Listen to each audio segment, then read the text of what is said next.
Just a kiss on your lips in the moonlight. Just a touch of the fire burning so bright. No, I don't wanna mess this thing up. No, I don't wanna push too far. Just a shot in the dark that you just might be the one I've been waiting for my whole life. So baby, I'm alright with just a kiss goodnight. Just a Kiss. That's Lady Antebellum. This is Dan, RadioStyle. Hope everybody out there's having themselves an awesome day. This is kind of a viewer-inspired show, I guess, if you will. When will this finally happen? That's a question I think a lot of us struggle with from time to time. The way it was phrased by the individual that basically inspired this was, I have no problem with the if it's going to happen. It's the when it's going to happen. That seems to be kind of a question, right? So I think a lot of us are in that very same location. A lot of us are like, how can I make this faster? How can I get there quicker? What am I doing? What am I not doing? There's a lot of things that really need to be, I guess, talked about in this particular instance. There's nothing you're doing wrong, for that matter. But as I've said in other shows before too, that there is a process that's unfolding. And sometimes rushing a process brings about bad results. Rushing the cooking of a particular entree, maybe. Maybe you're making a wonderful steak and you need to marinate it for 4 to 5 to 6 hours.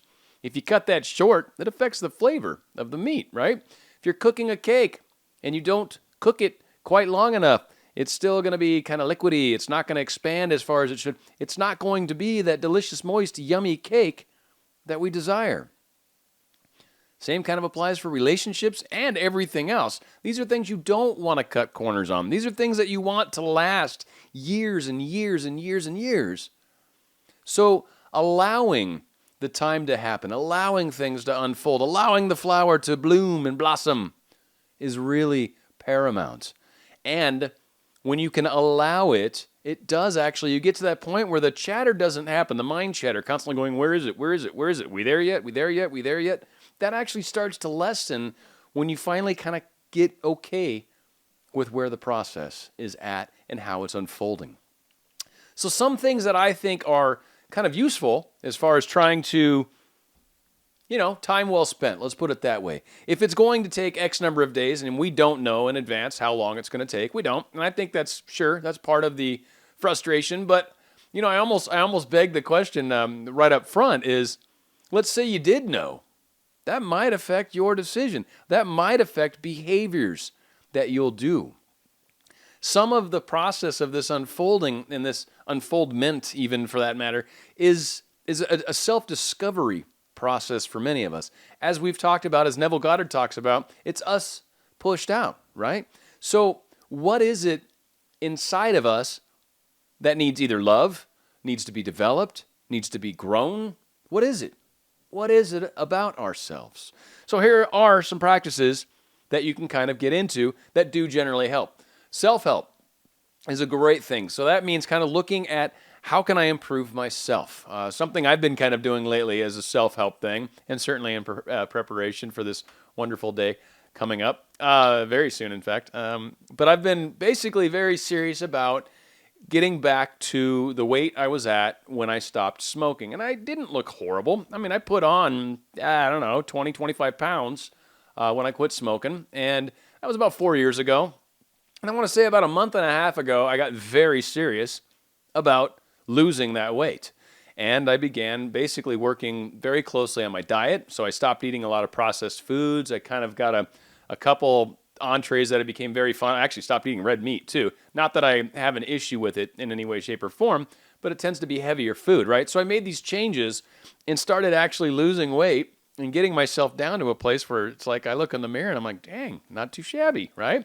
I've been hitting the gym, doing all that, so, things are coming along. So again, self-help, working on ourselves. What other things could we maybe look at doing or updating about ourselves or changing that would make us happier to be us?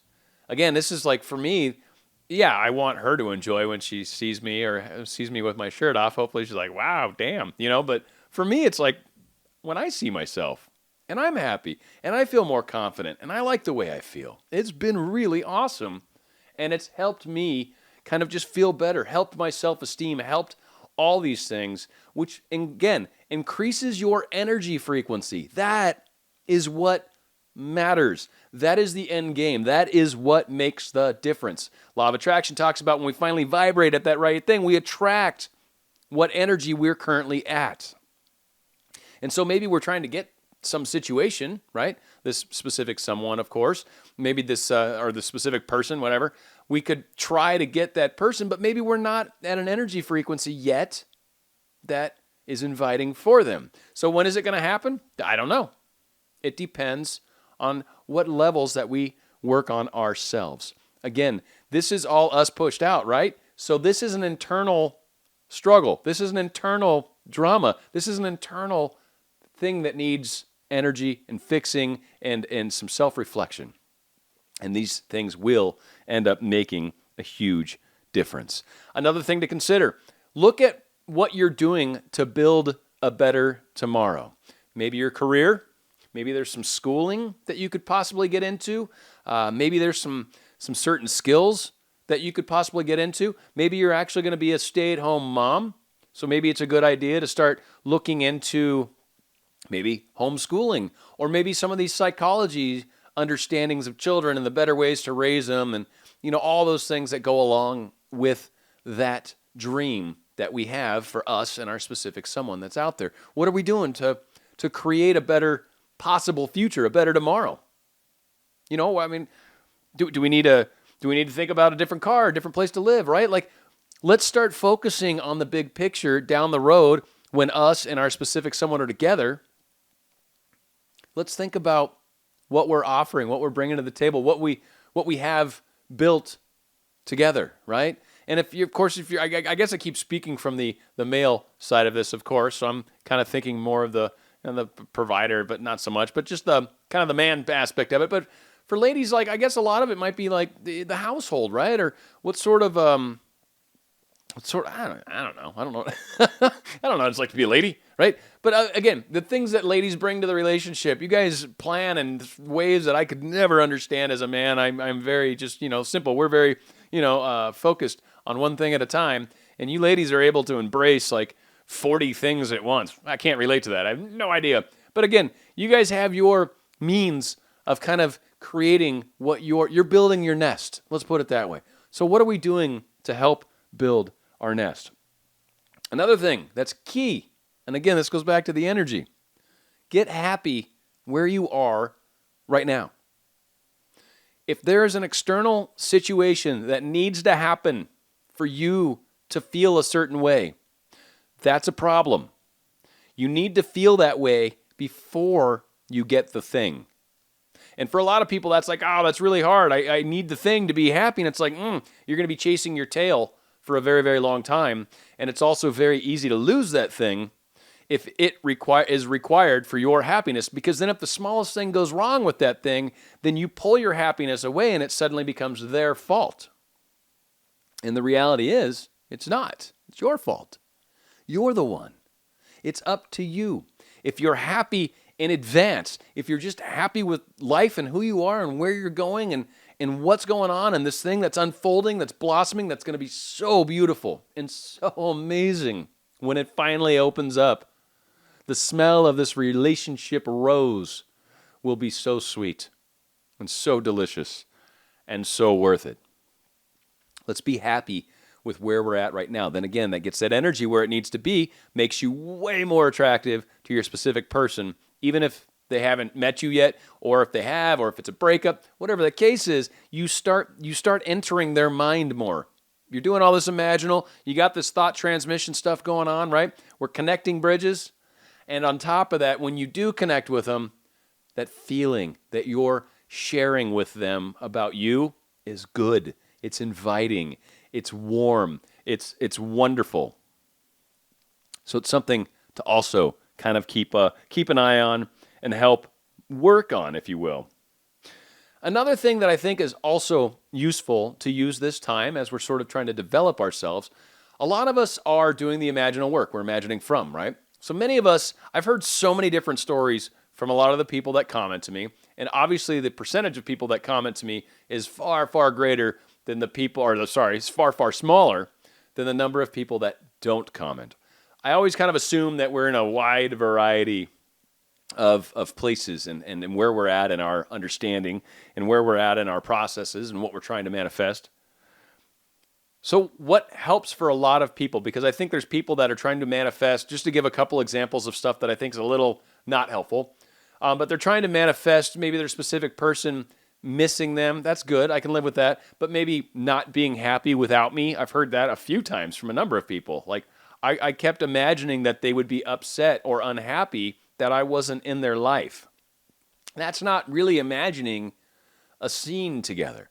That's not imagining a life together. That's not imagining an emotion. And actually, when you push out stuff where I'm wishing someone else to feel poorly, essentially, that's coming right back on you. That is you're pointing out there, but you got 3 pointing back. When you're what you send out's what you get back. It's reflected back on you. So what I've found with a lot of these people is typically they're more bummed. They're spending more time in that emotional rut than probably their specific person. Because again, like Goddard talks about, if you put something onto somebody that they're not ready to do, not willing to do, or don't want to do, they're not going to. And then it gets reflected back to you. So what I recommend as a far better choice is imagine scenes. Imagine a restaurant scene. Imagine, again, I've said this a lot, but imagine sitting down and having dinner, looking them in the eye, looking whatever you might have, whatever's your favorite restaurant or a place that's special to the two of you, or some place that you would just love to go with this person too, right? Go and experience that meal. Imagine everything about it. Imagine what they're wearing. Imagine any jewelry they might have on. Maybe a watch or something, right? They got their watch on or something. Maybe that caught your eye, or maybe some sort of necklace, or maybe the way their hair is done, or maybe, I don't know, just looking into their eyes, right? And the sparkle and the smile and the smirks and the expressions. Imagine all those things. But when you've done that, say you've got that imaginal one, you've got that scene, your go-to scene, right? Now, imagine another one. Imagine a different scene where you two are together. Maybe it's in bed together. Maybe it's doing fun things together in bed, right? Maybe it's, who knows? Maybe it's a date to some other location. Maybe it's a trip driving up the coast, right? Maybe it's a specific place you're going to live. Maybe it's a specific place you're going to visit. Maybe it's visiting their mom's house. And just the fact that you're going to their mom's house with them is pretty significant in its own right. By creating additional scenes, you're creating additional realities of the same person. You're creating a great deal more strength. It's not just this one scene I keep imagining over and over, because I will tell you, I don't want to say be careful, but pay attention to what you're trying to manifest and realize, does that imply that we're together, or is that just us possibly getting together maybe one time? And I mean, like, the dinner is a great example of that. Am I just manifesting a meal with this person and possibly nothing else? Well, that you might manifest. You might manifest that one trip out and then suddenly, wow, where's everything else? Why aren't they calling me back?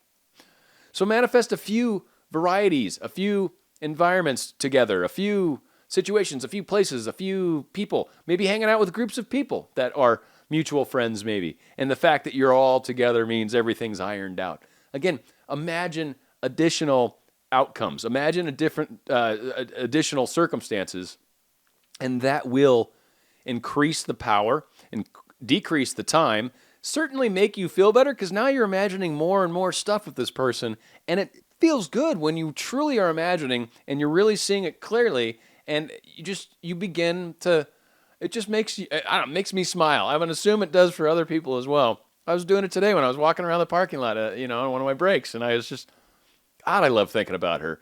And I don't tell her all this stuff, and I truly doubt she listens to many of my shows, if any. I just doubt it. I don't think she has time, so whatever. But even that said, she doesn't find out of all this stuff. That'd just be crazy. But it is like a very powerful and wonderful feeling for me to just feel her. And God, it feels good. So again, the more time we spend in these sort of loving embraces with one another, and the less time we maybe spend thinking of some of the negative things that certainly bother us, but all these positives, keep those going. It kind of keeps that happy, it keeps that vibe going, it gets your energy level up higher, and that is what is going to help speed up this process. It's not doing one more imaginal exercise. It's not doing one more rubbing out technique. It's not doing one more meditation. It's building your energy. It's trying to figure out things to get you happier, to get you content with this journey. The destination is not everything. The journey is actually what matters. This is the part that is framing you, helping you, making you a better person, a happier, whatever it is, whatever better is. I mean, you're already perfect as you are, right? But it's going to improve you relative to you. It's going to make a better version of you from your understanding of you, right? I think it was Neil Donald Walsh that said something to the effect of, try to imagine the highest version of the best self, or the highest vision of the best version you could ever imagine. That was it. The highest vision of the best version of yourself you could ever imagine. You can see why I'm having a hard time remembering how to say that, because it's kind of weird the way he phrased it. But essentially, imagine the greatest version of you and try to be that. It makes all the difference in the world. When we can get ourselves to that place, the sky's the limit. Nothing can stop you. And literally, as you start raising that vibration, that's when you start walking on cloud nine. That's when you're, like when they reach out to you and they give you that one coincidence, right? That one moment that, you get that, and you're just so thrilled, so in love, so powerful. You can actually feel like that even without them interacting with you, just by reaching these levels, by doing these things, by trying to make improvements within yourself, and you will soar with the best of them. You will soar with the eagles for sure. Okay? Hopefully this makes a difference. It should. And I'm hoping this kind of helps get a lot of you guys kind of like, okay, this is stuff I can focus on. This is something I can work on. This is stuff that is in my control, and I can do something about it. That's what this is truly about. We're going to be going out with a song by Colby Calais. It's called Realize, right here on Dan RadioStyle. For you, no, it's never gonna be that simple. No, I can't spell it out for you. If you just realize what I just realized, then we'd be perfect for each other and we'll never find another. Just realize what I just realized. We'd never have to wonder if we missed out on each other now.